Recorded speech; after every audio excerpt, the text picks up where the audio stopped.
Cumprimento os irmãos no desejo de que vá tudo muito bem e reafirmo a certeza de que Deus cuida do seu povo.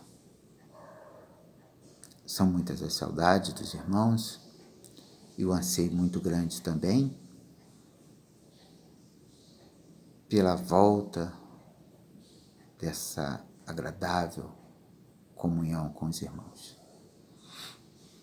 Convido os irmãos para estarmos lendo o primeiro livro de Samuel, capítulo 7, versos 5 a 12. 1 Samuel, capítulo 7, versos 5 a 12, nos diz assim a palavra do Senhor. Disse mais Samuel: Congregai todo Israel em Mispa e orarei por vós ao Senhor. Congregaram-se em Mispa, tiraram água e a derramaram perante o Senhor. Jejuaram aquele dia ali e disseram: Pecamos contra o Senhor. E Samuel julgou os filhos de Israel em Mispa. Quando, pois, os filisteus ouviram que os filhos de Israel estavam congregados em Mispa, subiram os príncipes dos filisteus contra Israel, o que, ouvindo os filhos de Israel, tiveram medo dos filisteus. Então disseram os filhos de Israel a Samuel: Não cesses de clamar ao Senhor nosso Deus por nós, para que nos livre da mão dos filisteus. Tomou, pois, Samuel um cordeiro que ainda mamava e o sacrificou em holocausto ao Senhor. Clamou Samuel ao Senhor por Israel, e o Senhor lhe respondeu. Enquanto Samuel oferecia o holocausto, os filisteus chegaram à peleja contra Israel. Mas trovejou o Senhor aquele dia com grande estampido sobre os filisteus e os aterrou de tal modo que foram derrotados diante dos filhos de Israel. Saindo de Mispa, os homens de Israel perseguiram os filisteus e os derrotaram até abaixo de Bet-car. Tomou então Samuel uma pedra e a pôs entre Mispa e Sem, e lhe chamou Ebenezer. Até aqui nos ajudou o Senhor. Irmãos, os filisteus se tornaram para Israel um adversário constante.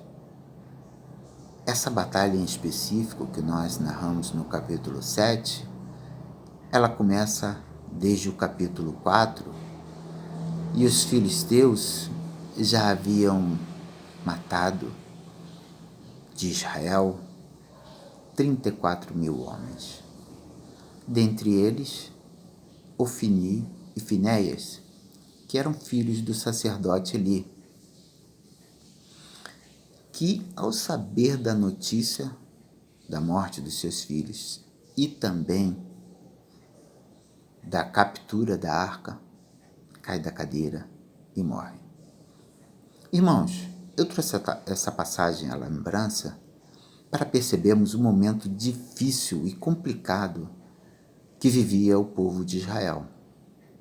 Mas o que eu quero falar mesmo é sobre a vitória do povo de Deus.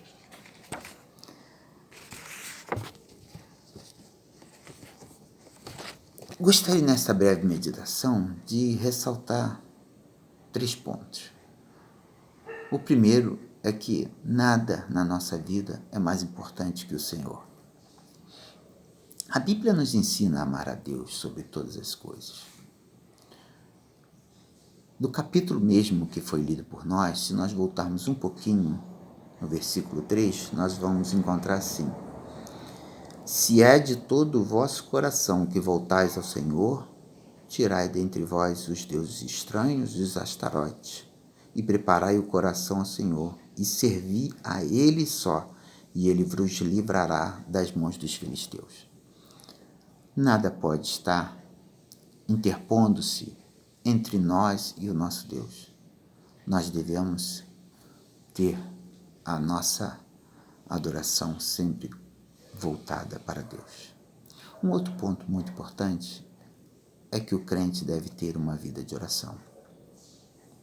O versículo 5 disse mais Samuel: Congregai todo Israel em Mispa e orarei por vós ao Senhor.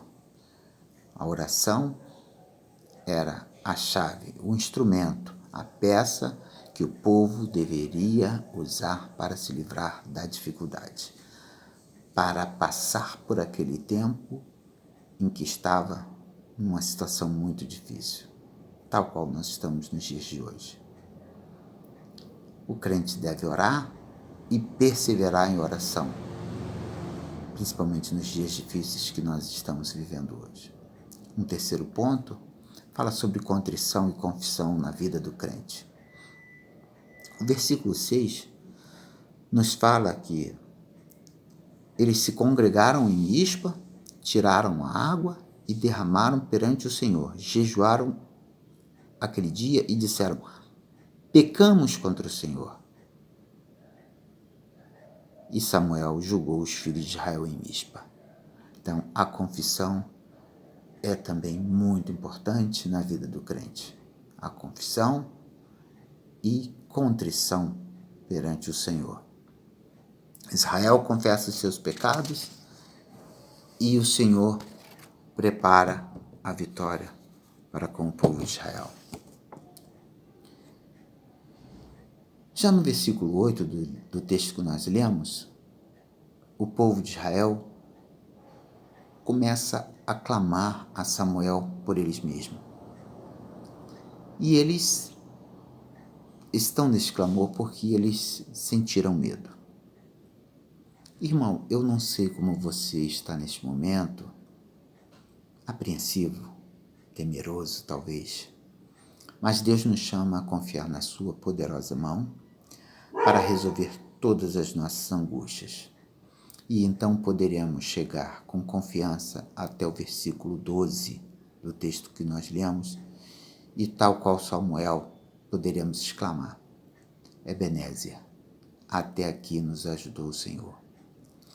E é que a aflição não perturbe a totalidade da sua adoração. Fique com Deus, meu irmão. Deus abençoe a você e a sua família.